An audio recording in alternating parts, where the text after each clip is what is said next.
목자 되신 하나님께서 우리 사랑하는 귀한 성도님들을 이번 한 주간에도 인도하시고 보호해 주시고 사랑하심으로 말미암아 단 한 가지도 부족함이 없는 넘치는 복이 임하는 한 주가 될 줄로 믿습니다. 로마서 강의 62번째 시간이에요. 하나님의 자비, 긍휼, 은혜로 구원받은 사람들은 자신의 몸조차 거룩한 산 제물로 하나님께 드리게 되어 있습니다. 뿐만 아니라 마음은 성령으로 새롭게 변화를 받아서 내 뜻과 내 마음에 내키는 일을 위하여 살아가는 것이 아니라 하나님이 기뻐하시는 뜻이 무엇인지를 분별하게 됩니다. 하나님이 기뻐하시는 뜻이 무엇일까요?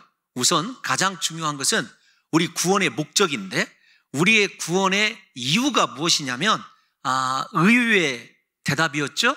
우리가 하나님의 거룩한 교회를 이루는 것이었습니다. 예수 그리스도가 머리 되신, 즉 그리스도와 한 몸 된 지체를 이루는 것, 이것이 우리 구원의 결정적인 이유예요. 이 교회를, 한 몸 된 지체를 빈틈없이 이루기 위해서 필요한 것이 어떤 거냐? 우리의 몸이 하나님 앞에 드려지는 것이고 우리의 마음이 변화되어야 하는 것입니다. 그래서 사랑하는 성도 여러분들과 제가 그리스도께서 머리 되신 교회를 이루어드리는 것, 이것이 가장 인생에 있어서 중요한 일이다. 여러분, 우리가 지난 시간에 이 교회됨이 얼마나 중요한지를 함께 살펴보았어요. 교회는 그리스도의 몸이라고 우리가 익히 잘 알고 있지 않습니까? 그래서 사랑하는 성도 여러분들이 함께 예배하는 이 자리는 우리가 그리스도의 몸 안으로 들어와 있는 것입니다. 어떤 교회당이라고 하는 건물 안으로 들어와 계신 것이 아니라 그리스도의 몸 안에 들어와 있어서 우리가 서로의 지체됨, 서로에 대하여 의존적인 존재임을 또한 깨닫는 것이다, 이렇게 말씀을 드렸습니다. 신앙생활을 잘하는 사람은 내가 이 성도 없이는 하나님의 한 몸 된 교회를 이룰 수 없다라고 늘 겸손하게 다른 사람 앞에서 자기 자신이 지체됨을 선언하는 거예요. 한 몸으로서 교회를 이루어 가는데 가장 중요한 것은 어떤 것이냐면 마땅히 생각할 것 이상의 생각을 품지 않는 것입니다. 오히려 믿음의 분량을 따라 지혜롭게 생각하는 거예요. 믿음의 분량에 알맞는 생각을 하는 것이 한 몸 된 지체를 이루는데 중요한 거죠. 지난주에 좀 심각하게 말씀을 드렸어요. 믿음의 주제를 알아야 된다, 우리 자신을 알아야 된다라는 것이었어요. 그래서 어떤 사람이 가장 지혜로운가라고 한다면 자기 자신의 실상을 아는 사람이 지혜로운 사람이에요. 두 번째, 오늘 우리가 살펴볼 본문의 말씀이 포함되는데요, 우리가 믿음의 분량을 따라서 지혜롭게 우리 자신에 대해서 생각하는 것이 첫 번째, 하나님의 거룩한 교회를 이루어가는 사명을 감당하고 나의 지체됨을 인정하는 것이라고 한다면, 두 번째는 내 안에 하나님이 주신 은혜를 따라서 은사가 있다라는 것을 생각하셔야 됩니다. 그래서 내 은사가 무엇인지를 생각하는 것, 그것이 어쩌면 믿음의 분량을 따라서 또 지혜롭게 생각하는 거예요. 믿음의 분량은 추상적이지 않습니까? 보이지 않아요. 그런데 우리가 드러낼 수 있는 은사는 확실하게 가현적, 보이는 것이기 때문에 사랑하는 성도 여러분들과 제가 믿음의 분량을 따라 지혜롭게 생각하든지 또 믿음의 분량에 따른 은사를, 나타나는 은사를 통해서 내가 어떻게 하나님의 거룩한 한 몸 된 교회를 이루어가야 되는지를 분별할 수 있다는 것을 말씀드렸습니다. 하나님께서 우리를 구원하신 목적은 우리가 선교도 하고 구제도 하고 여러 가지 섬겨야 될 일이 당연히 많이 있죠. 그러나 그거보다 우선되고 시급하고 중요한 것은 어떤 것이냐면 내가 먼저 온전한 지체로서 한 몸 된 교회를 이루는 중요한 사명이 있는 자라는 사실을 아셔야 돼요. 하나님의 소원은, 우리를 구원한 목적이자 소원은 다른 것 아닙니다. 우리가 교회다운 교회, 진정으로 예수 그리스도와 하나 된 교회를 이루는 것이 하나님의 소원이라는 것을 우리 사랑하는 성도 여러분들과 제가 명심하셔서 우리 모두에게 있는 사명, 나는 교회를 이루어야 되고 교회 안에서 지체들과 함께 의존적인 신앙의 삶을 영유하게 될 때 나를 통하여 하나님의 나라가 완성될 것이라고 하는 확신을 갖는 것이 무엇보다도 중요하다고 생각이 되어집니다. 이제 사도 바울은 한몸된 지체를 이루는 구체적인 은사에 대해서 우리에게 가르쳐 줍니다. 6절 말씀 한번 읽어보겠습니다. 시작. 우리에게 주신 은혜대로 받은 은사가 각각 다르니 혹 예언이면 믿음의 분수대로. 먼저 우리가 중요한 것이 있어요. 은혜대로 은사가 각각 있다, 그 말이에요. 여기서 은혜는 우리가 잘 아는 대로 예수님의 십자가 은혜예요. 12장에서 가장 강력하게 모든 교훈의 밑바탕이 되는 것이 예수 그리스도의 구원의 은혜입니다. 나 같은 죄인을 위하여 십자가에 못 박혀 죽으신 그 예수 그리스도의 사랑, 은혜가 분명히 나의 구원과 밀접하게 관련되어 있음이 믿어지고, 예수님이 나의 죄를 위하여 십자가에 못 박혀 죽으셨다는 사실이 믿어지는 사람에게는요, 모두에게 각각 종류는 다르지만 은사가 있다는 사실이에요. 이걸 한마디로 얘기하면 우리를 구원하신 은혜는 하나입니다. 예수님의 십자가 은혜. 그러나 은사는요, 각각 다 달라요. 다르게 하나님께서 우리에게 허락해 주셨어요. 무슨 말씀이냐면, 내가 예수 그리스도를 구주로 믿는다라고 하는 사람에게는 하나님께서 하나님의 거룩한 교회, 한몸된 교회를 이루는 데 필요한 은사들을 주셨다라는 것을 아셔야 됩니다. 우리 모두에게 각기 모양이 다른 은사가 있다는 것을 인정해야 돼요. 우리가 은혜로 구원받았으며 그 은혜에 따른 은사가 존재한다. 내게 하나님의 은사가 있어? 여러분, 이렇게 한번 의심하는 눈초리로 생각하지 마시고, 내게 하나님이 주신 은사가 있다니 믿음의 측면에서 한번 생각해 보세요. 하나님의 은사 없는 사람이 없습니다. 다시 말씀드리지만 예수님이 나의 죄를 위하여 십자가에 못 박혀 죽으셨다라고 하는 사람 모두에게는 은사가 있어요. 제가 이 말씀을 묵상하다가 굉장히 중요한 사실을 발견하게 되었는데, 어떤 것이냐면 하나님이 저를 지극히 사랑하신다는 거예요. 내가 원하는 것이 아닌데 나의 죄를 위하여 십자가에 못 박혀 죽으시고 저를 자녀 삼으시고 귀한 목표의 사명을 감당하도록 하나님께서 기름 부어 주셨습니다.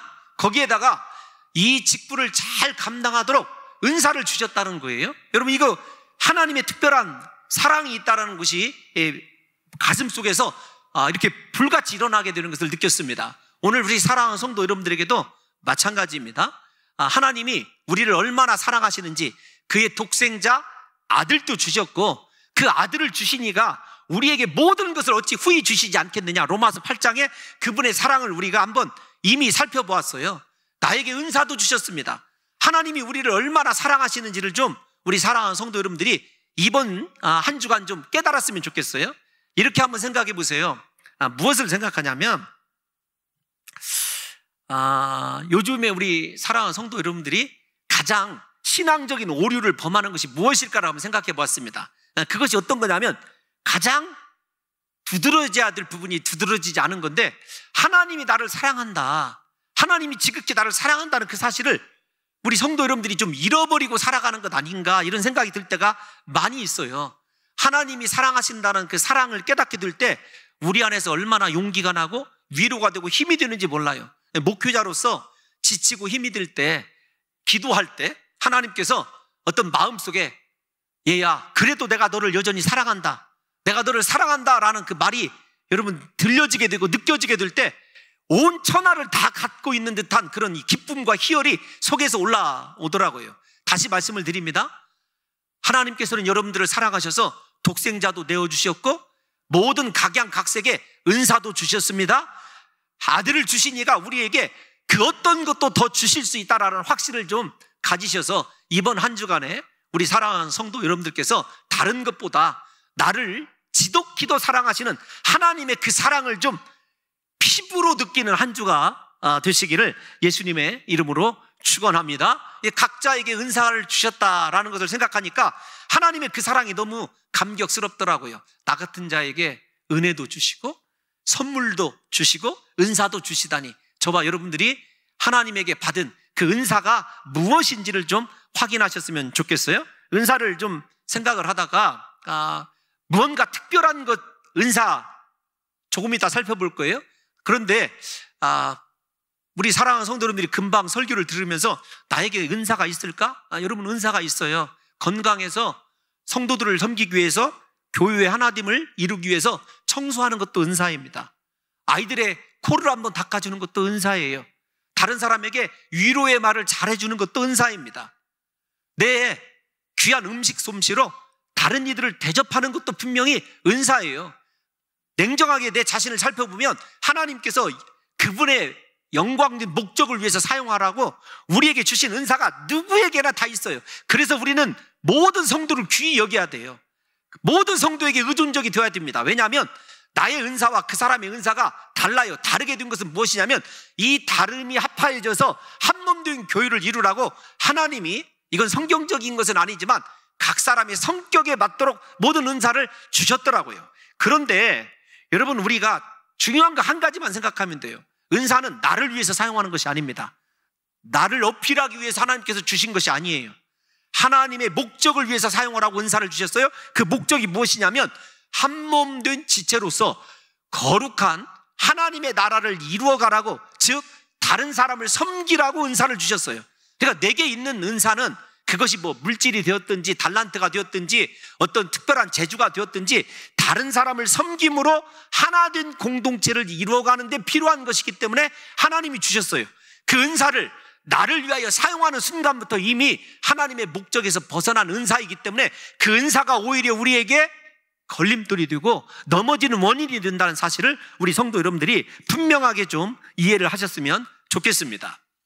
이런 관점에서 다시 거듭 말씀드리지만 우리에게 보이지 않지만 믿음의 분량에 따른 지혜로운 생각에서부터 시작해서 겉으로 드러나는 수만 가지의 은사가 있다는 사실을 좀 인정하셔서 우리 사랑하는 성도 여러분들이 다른 지체를 대할 때 그분 안에 있는 귀한 은사, 하나님께서 저분을 사랑하셔서 저런 은사를 주셨구나, 오히려 그 은사를 바라보면서 우리에게 은혜 주시고 은사를 주신 하나님의 위대함이 좀 드러나는, 하나님을 좀 바라볼 수 있는 귀한 영적인 시각도 좀 커지는 놀라운 역사가 일어났으면 좋겠어요. 오늘 6절에서 8절을 보게 되면 7가지의 은사가 등장을 해요. 오늘은 7가지 은사를 살펴보게 될 거예요. 제가 굳이 이 말씀을 조금 제 나름대로 제 개인적인 생각입니다, 좀 붙여본다면, 제가 12장을 강의할 때 12장은 바울이 전해주는 산상수훈이다 이렇게 말씀드렸지 않습니까? 실천적인 면이기 때문에 저 혼자 이렇게 타이틀을 달았어요. 바울의 7가지의 복, 이렇게 7복이다 이렇게 말씀을 정했어요.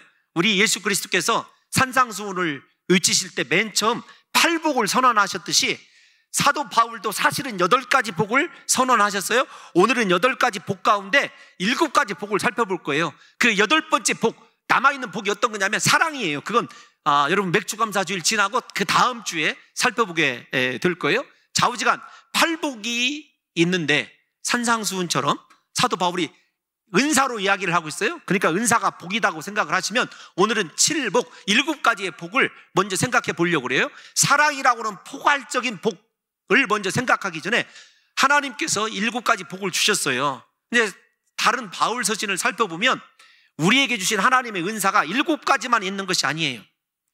몇 가지냐면 27가지 정도 언급이 된다고 해요. 제가 일일이 확인은 못 해봤습니다. 책에 그렇게 나와 있더라고요.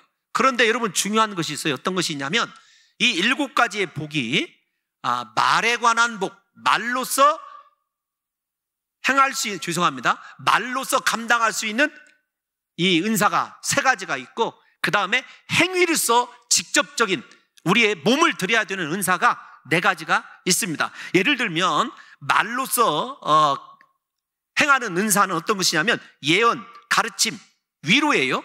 행위가 반드시 수반되어야 되는 것은 섬김, 구제, 다스림, 긍휼, 이렇게 4가지입니다. 이것만 보더라도 우리 사랑하는 성도 여러분들이 말로서 선포하는, 말로서 감당하는 은사보다도 몸이 들여지고 또 마음이 변화되어야 행할 수 있는 이 섬김의 행위가 직접 수반되는 은사가 많다는 것을 생각해 보면 훨씬 하나님께서 우리의 행위적인 요소를 강조하고 있다는 것도 일단은 생각하게 되시리라고 믿어요. 좀 다른 각도에서 생각을 해봤습니다. 이 7가지의 은사를. 제가 이 은사를 생각하다가 아직 다른 어떤 레퍼런스를 구하지 못했어요. 어떤 주석에서 제 의견을 지지해 주는 것을 생각해 보지 못했는데, 무엇이냐면 이 7가지 은사 뒤에 나오는 마지막 사랑까지도 생각해 보면 모두가 다 목회자, 교회 지도자에게 경고하는 메시지라는 사실을 제가 이렇게 좀 느끼고 있어요. 개인적으로 생각할 때. 왜 그러냐면 설교하는 것, 예언하는 것, 가르치는 것, 다스리는 것, 위로하는 것 다 생각해 보니까 목회자의 문제더라고요. 이것을 좀 깨닫는 순간에 제가 좀 심각해졌어요. 어떻게 심각해졌냐면, 한 몸 된 지체를 이루고 서로가 거룩한 교회를 이루어가는데 가장 중요한 인물이 목회자일 뿐만 아니라, 목회자가 틀어지게 되면 하나님의 교회가 깨지게 되고 분란이 생기게 되겠다라는 사실을 좀 생각하게 되었습니다. 우리가 로마서 서론에서 배운 대로 로마서를 쓰게 된 배경은 이방인 로마 교인들과 그 다음에 유대인 지도자들 간의 갈등이 있어요. 교인들이. 그래서 사도 바울이 9장에서 11장까지 유대인의 구원에 대해서 특별히 언급하는 이유가 여기에 있어요. 교회가 왜 이방인 유대인이 서로 나뉘어지느냐라는 것을 생각해 보면 그 책임이 누구에게 있냐면 교회 지도자에게 있더라고요. 이것을 직접적으로 좀 여러분 아프지만 말씀을 드린다면, 교회에서 분란이 생기고 성도들이 문제가 생기는 궁극적인 원인은 어디에 있냐면 교회 지도자에게 있더라고요. 교회 지도자가 하나님의 거룩한 말씀에 입각해서 마지막 긍휼히 여기는 삶까지 실천적으로 이루어지게 될 때 교회가 온전해진다라는 걸 생각하니까 여러분 등에서 식은땀이 나고, 여러분들이 보이시지는 않겠지만 제 이 가슴 밑으로 땀이 흘러요. 이게 정말 심각한 문제구나. 이 목회 함부로 할 것도 아니고 이거 어설프게 했다가는 오히려 하나님의 지체된 성도들에게 해를 끼칠 뿐만 아니라 그리스도께서 피값으로 사신 교회에 아주 위기를 초래할 수 있겠다는 사실을 제가 이 말씀을 통해서 깨달았어요. 다시 말씀드리지만 아직 다른 주석에서 이것이 직접적으로 목회자들에게, 지도자들에게 준 말씀이다라고 하는 증거는 얻지 못했지만 제가 공부한 바에 의하면 그렇다는 거예요. 사랑하는 성도 여러분, 그러면서 왜 사도 바울이 먼저 사랑을 제외한 7가지의 은사에 대해서 이렇게 이야기를 했을까라는 것을 제가 따져보았어요. 물론 8가지냐 7가지냐 중요한 건 아니지만 먼저 7개를 이렇게 딱 분류를 해놨지 않습니까? 8개 가운데서 생각해 보니까 7이라는 수가 완전 수예요. 그러니까 이 은사가 제대로 발휘가 되면 하나님의 교회가 완전해지고 성도의 삶이 완전해진다라고 하는 것을 암시적으로 보여주는 것 같아요. 그걸 통해서 제가 우리 사랑하는 성도 여러분들에게 이런 말씀을 드리고 싶습니다. 사랑하는 성도 여러분, 지도자인 여러분들이 인정하고 싶든지 싶지 않든지 저를 위해서 좀 기도 많이 해주셔서 저 때문에 교회에 분란 생기는 일이 없도록, 우리 성도들의 마음에 상처가 되고 시험에 드는 일이 없도록, 특별히 말씀의 은혜가 부족해서 우리 성도들이 갈급해하는 일이 없도록 저를 위해서 좀 더 기도해 주시면 감사하겠습니다. 뿐만 아니라 이런 7가지 은사, 마지막에 사랑까지 좀 제게 은사가 좀 넘쳤으면 좋겠어요. 하나님 앞에 약간의 불만을 가진 것이 어떤 것이냐면, 하나님 이왕에 각각 모든 사람에게 은혜를 따라서 은사를 주셨다고 하시는데 이왕에 저에게 좀 화끈하게 좀 주시죠. 이런 생각이 들더라고요. 왜냐하면 이 돌아보면 모든 것이 다 이 말씀에 비춰보면 부족하기 때문에 그래요. 그러함에도 불구하고 우리 사랑하는 성도 여러분들이 잊어서는 안 될 게 있어요. 이것이 교회 지도자들에게 주신 말씀이 분명하지만 더 분명한 사실은 로마 전체 교회에게 주신 말씀이에요. 그러니까 지도자냐 성도냐 구분하지 말고 우리가 이 은사 7가지 은사를 살펴봤을 때 내게는 무엇이 있어야 될까를 우리 사랑하는 성도 여러분들도 좀 생각으로 그렇게 따라오심으로 말미암아 저도 하나님께 더 온전한 사람으로 서고, 우리 사랑하는 봉동중앙교회, 하나님께서 이 교회를 사랑하셔서 이렇게 수많은 성도들을 보내주셨는데 여러분들이 이곳에 여러분들을 이곳에 보내신 하나님의 뜻이 이루어지도록 우리 모두에게 오늘 십자가 은혜를 따른 각양각색의 은사가 넘쳐나시기를 예수님의 이름으로 축원합니다. 여러분, 제일 먼저 언급되는 은사가 있죠. 어떤 것이냐면 예언에 관한 은사예요. 예언이면 믿음의 분수대로 이렇게 성경이 이야기를 시작을 합니다. 그런데 여러분, 예언하면 모든 사람들이 이렇게 생각해요. 앞으로 일어날 일에 대해서 미리 알아맞추는 사람, 그것이 아닙니다. 여기 써 있는 예언이라고 하는 단어는 여러분들이 잘 아시다시피 프로페테이스라고 하는 단어인데 설교하다, 강론하다 그 뜻이에요. 여러분, 첫 번째 7가지 은사 중에서 가장 중요한 것이 등장을 했는데 우선되는 것, 먼저 언급되는 것, 헬라어에서는 상당히 의미가 있습니다. 설교권이에요. 지도자에게 가장 큰 은사는 설교여야 돼요. 이것을 생각하니까 참 이게 우리 성도 여러분들에게 괜히 좀 쥐구멍이라도 있으면 들어가고 싶은 죄송스러움이 있어요. 그런데 여러분 생각해 보십시오. 왜 이 설교를 할 때 믿음의 분수대로 하라 이런 이야기를 했는지를 생각해 보면, 믿음의 분수대로라는 말을 원어 그대로를 직역해 보면 이런 뜻입니다. 믿음과 합의하여, 이런 뜻이에요. 그러니까 너 설교를 할 때 네 믿음과 합의해서 설교해라, 그 뜻입니다. 그러니까 믿어지지 않는 것은 냉정하게 얘기하면 설교하지 말아라, 그 뜻이에요. 목회자에게 가장 중요한 건 설교의 기술이 아니더라고요. 설교의 내용이 아니에요. 죄송합니다. 내용은 맞아요. 설교의 기술이 아니라 어떤 것이냐면 정말로 너 그 말씀에 대해서 확신하는 믿음이 있느냐는 거예요. 기독교 신앙적이냐, 하나님을 제대로 믿고 너 그렇게 설교하는 거냐는 거죠. 중요한 건 설교의 내용과 하나님을 믿는 믿음의 신앙이 일치하느냐라는 거예요. 만약에 제가 그 말씀을 믿지도 않고 설교한다고 하면 생각해 보십시오. 그거 굉장히 큰 충격 아니겠습니까, 여러분들에게? 제가 사실은 그런 충격을 받은 적이 있어요. 어느 때냐면 논문을 쓰기 위해서 이제 옥스포드를 갔어요. 옥스포드 대학교에 그 바울 신학에 유명한 분이 있어서 이렇게 좀 나름대로 가서 강의도 듣고 좀 해야 될 일이 있어서 갔습니다. 워낙 탁월해요. 가르치는 것이요, 얼마나 전혀 생각지 못한 기발한 관점에서 논문을 체크해주고 여러분 그렇게 잘 지식을 전해요. 그런데 마치고 나서 식사할 때 제가 충격을 받았습니다. 뭐냐면 그분이 자기는 예수 그리스도를 믿지 않는데요. 예수 그리스도를 믿지 않는데 신학교 교수를 하고 있어요. 그런데 그 신학교 교수가 얼마나 탁월한지 몰라요. 제가 충격을 받았어요. 여러분 충분히 이럴 수 있어요. 여러분 저에게 속으면 안 돼요.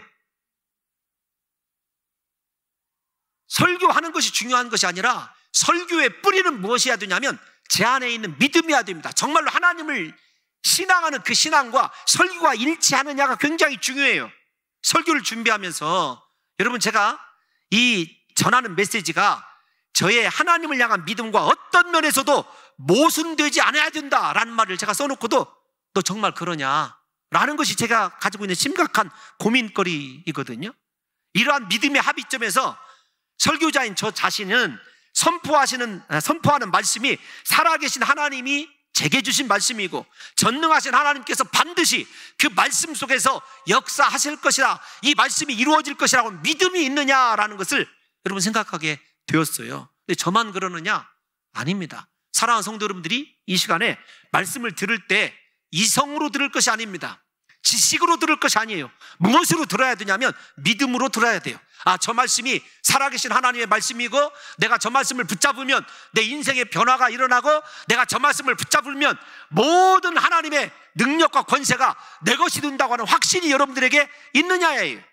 이거 굉장히 중요합니다. 교회 공동체의 하나됨의 첫 번째 열쇠가 무엇이냐면 목사는 믿음으로 설교하고 성도는 믿음으로 그 말씀을 받아들이는 거예요. 우리 모두에게 인간적인 공통점은 필요가 없습니다. 아니 있죠. 교제하는데. 지금 설교 때를 얘기하는 거예요. 지금 예배 가운데 인간적인 공통점이 있느냐 없느냐, 저 사람의 인간적 특질이 뭐냐는 중요치 않아요. 우리에게 딱 한 가지만 있으면 돼요.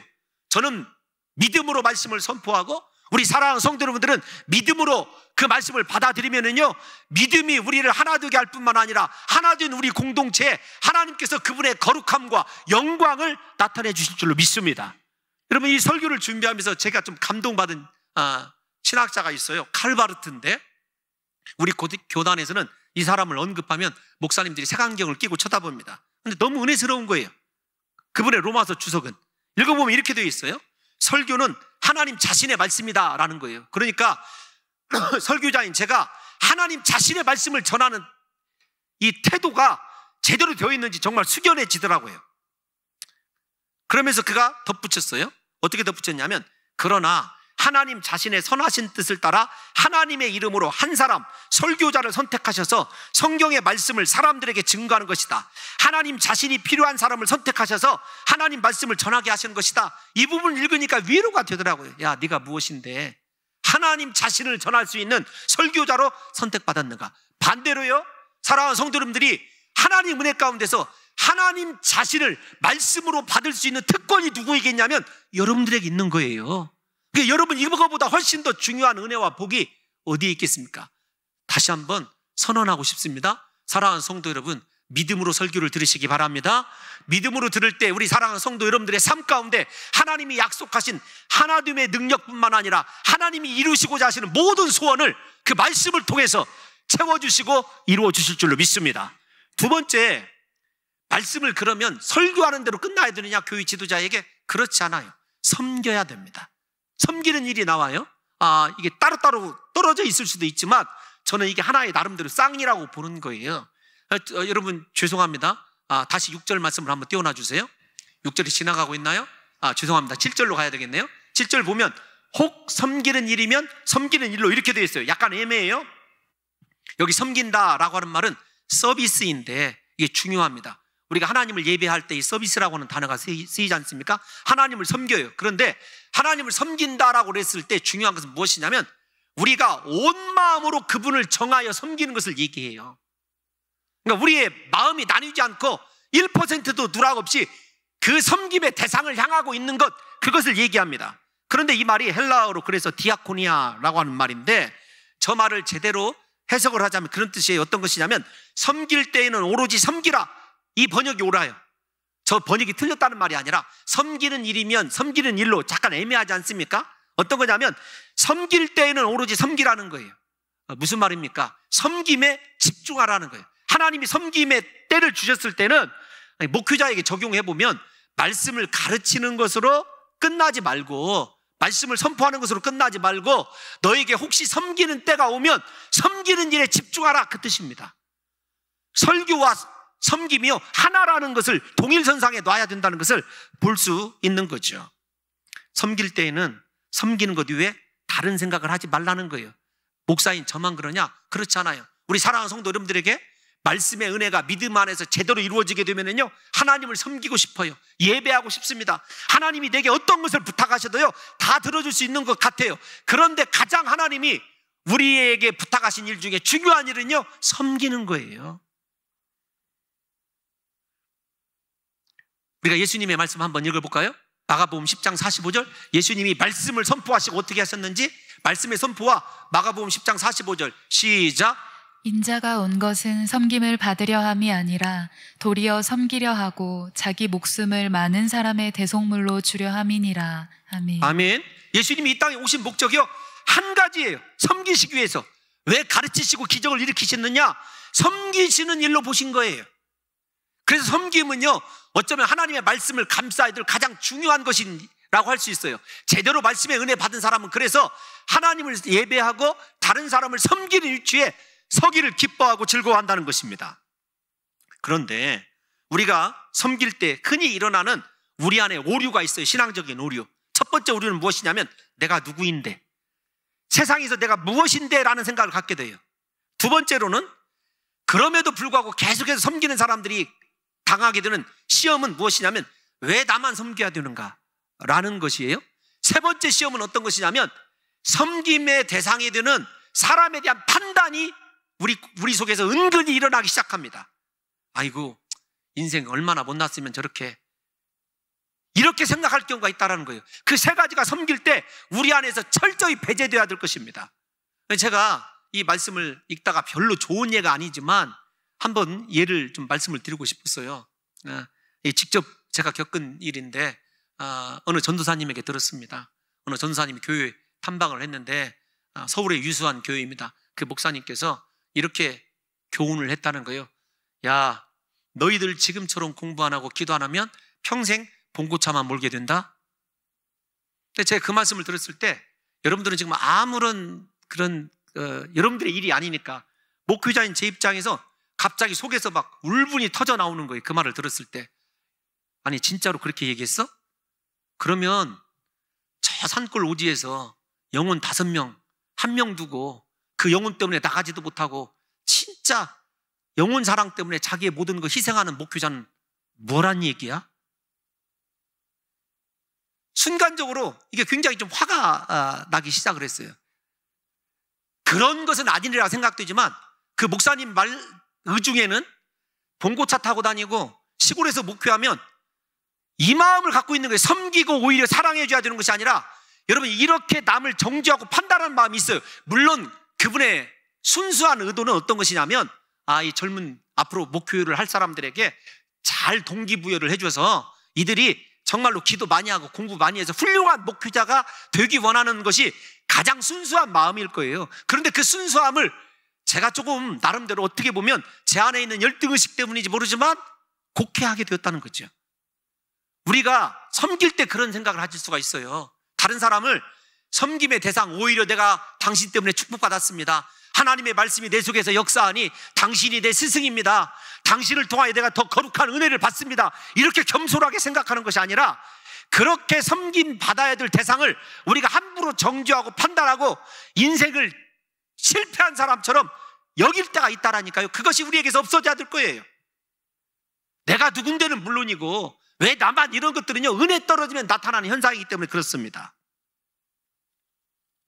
뿐만 아닙니다. 섬김 그 자체에서 우리는 만족을 얻어야 돼요. 앞에서 얘기한 대로 섬길 수 있어서 행복하고, 그 섬김을 통해서 하나님이 나에게 주신 실로 놀라운 은혜가 있고, 우리 사랑하는 성도 여러분들과 제가 만약에 예수님의 제자들이라고 한다면 오늘부터 예수님처럼 목숨을 주기까지 사랑으로 섬기는 자가 되었을 때 그 사람 안에 진정한 믿음에 의한 하나님의 말씀이 있다는 사실을 잊어서는 안 돼요. 이 섬김이 틀어지기 때문에 공동체 간에 상처가 생기고 여러분 아파하고 힘들어하고 시험에 드는 것 아니겠습니까? 세 번째로, 가르치는 자면 가르치는 일로, 이렇게 또다시 나와요. 말씀을 가르친다라는 말이 중요한 거죠. 지도자에게 주신 말씀이에요. 역시 이 말씀의 의미는 진리를 가르치는 자는 끝까지 진리만을 가르쳐라, 그 뜻입니다.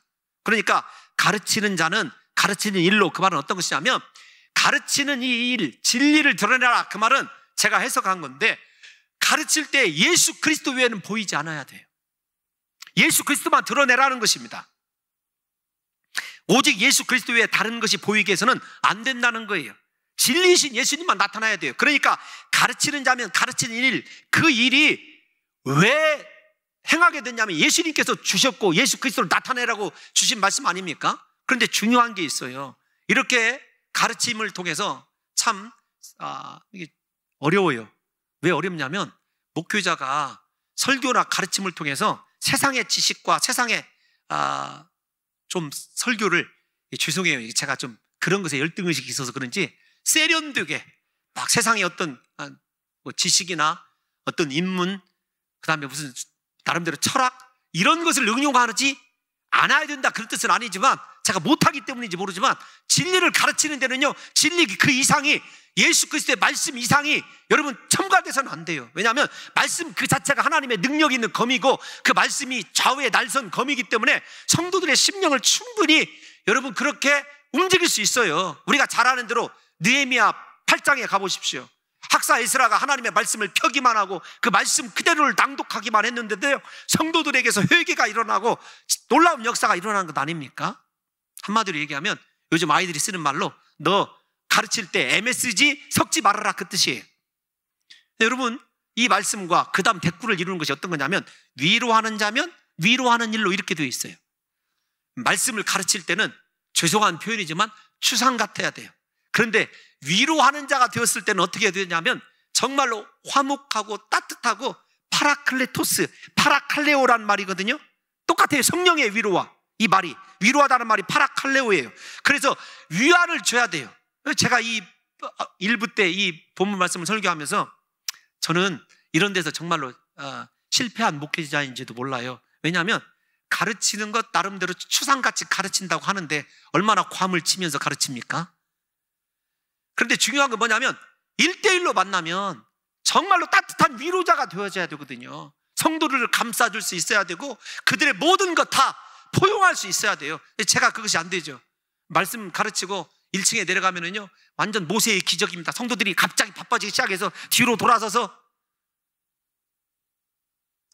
얼마나 싸납게 무섭게 여기면 그럴까라는 생각이 들기도 하지요. 그런데 이 위로라는 말이 격려, 권면, 화해, 화목, 그러니까 말씀을 진리대로 잘 가르침 받으면 우리 안에서 어떤 것이 일어나냐면 정말로 따뜻한 우리의 심령이 그렇게 부드러워지고 온유해져야 돼요.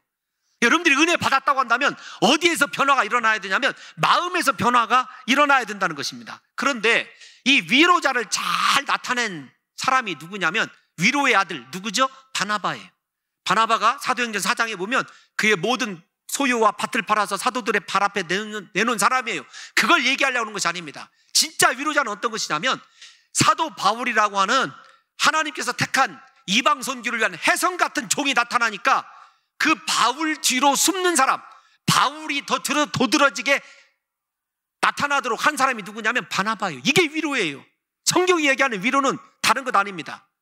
수고는 내가 했지만 공이 드러나려고 할 때 그 공을 내가 받아채는 것이 아니라 오히려 함께 있었던 다른 사람에게 공을 돌리고 자기 자신은 언제나 뒤로 숨는 사람, 그 사람이 진짜 위로예요. 우리가 어떤 것으로 위로를 얻습니까?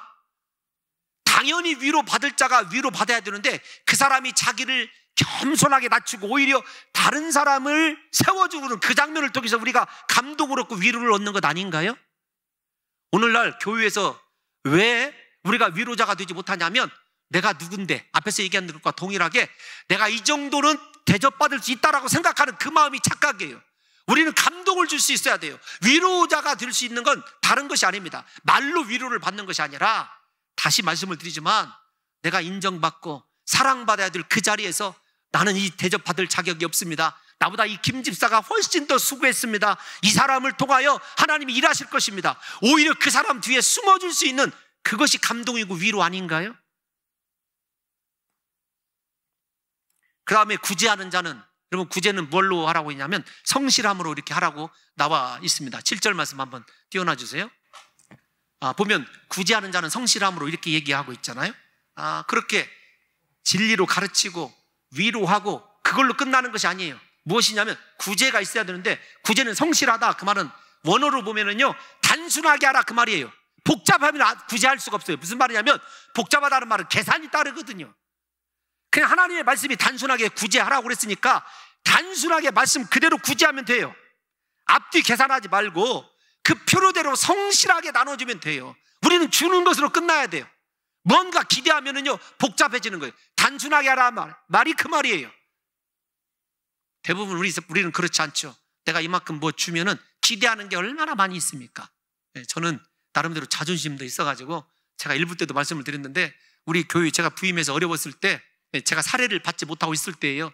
노유에서 돈을 몇백 좀 줄 테니까 좀 청구를 하라고 하더라고요. 서식을 갖추어서. 여러분, 제가 이렇게 생겼어도 자존심 하나는 하늘을 찌른 사람인데 제가 청구하고 남에게 도와달라고 했겠습니까? 거절했습니다. 우리보다 더 어려운데 주시라고. 단순하지 않다라는 것을 느꼈기 때문에 그래요. 우리가 구제하면서 다른 사람의 마음을 아프게 하고 상하게 하는 이유가 어디에 있냐면 단순하게 하지 못하기 때문에 그래요. 우리 어떻게 구제해야 되는지 신명기에 있는 말씀을 한번 살펴보겠습니다. 신명기 15장 7절에서 10절 함께 길지만 한번 다 같이 읽어보겠습니다. 시작. 내 하나님 여호와께서 내게 주신 땅 어느 성읍에서든지 가난한 형제가 너와 함께 거주하거든 그 가난한 형제에게 내 마음을 완악하게 하지 말며 내 손을 움켜쥐지 말고 반드시 내 손을 그에게 펴서 그에게 필요한 대로 쓸 것을 넉넉히 구워주라. 삼가 너는 마음에 악한 생각을 품지 말라. 곧 이르기를 일곱째 해 면제년이 가까이 왔다 하고 내 궁핍한 형제를 악한 눈으로 바라보며 아무것도 주지 아니하면 그가 너를 여호와께 호소하리니 그것이 내게 죄가 되리라. 너는 반드시 그에게 줄 것이요 줄 때에는 아끼는 마음을 품지 말 것이니라. 이로 말미암아 내 하나님 여호와께서 내가 하는 모든 일과 내 손이 닿는 모든 일에 내게 복을 주시리라. 아멘. 아멘.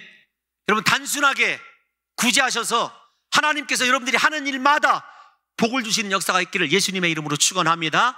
여러 가지 받을 수 있을까? 내가 어떻게 생색을 낼 수 있을까? 그거 생각하는 것 자체가 하나님의 말씀과 전혀 어긋난다는 사실을 아셔야 돼요. 무엇보다도 주는 자가 복이 있다고 성경은 이야기하고 있지 않습니까? 단순하게 주십시오. 그들에게 필요한 대로 주시고요, 절대 뒤도 돌아보지 마셨으면 좋겠어요.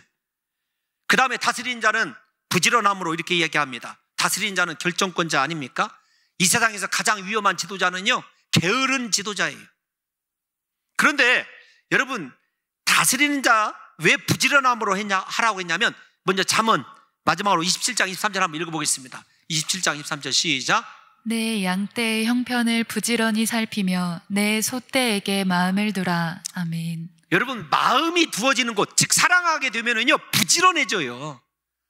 다시 말씀을 드리지만 다스리는 자의 위치에 올랐습니다. 어떻게 해야 될까요? 사랑하게 되고 그곳에 마음을 두게 되면은요, 부지런하게 되어 있어요. 그런데 다스리는 자의 위치에 올라갔을 때 사람들이요, 자기 자신에 대해서 게을러지기 시작합니다. 대표적인 게 솔로몬 아닙니까?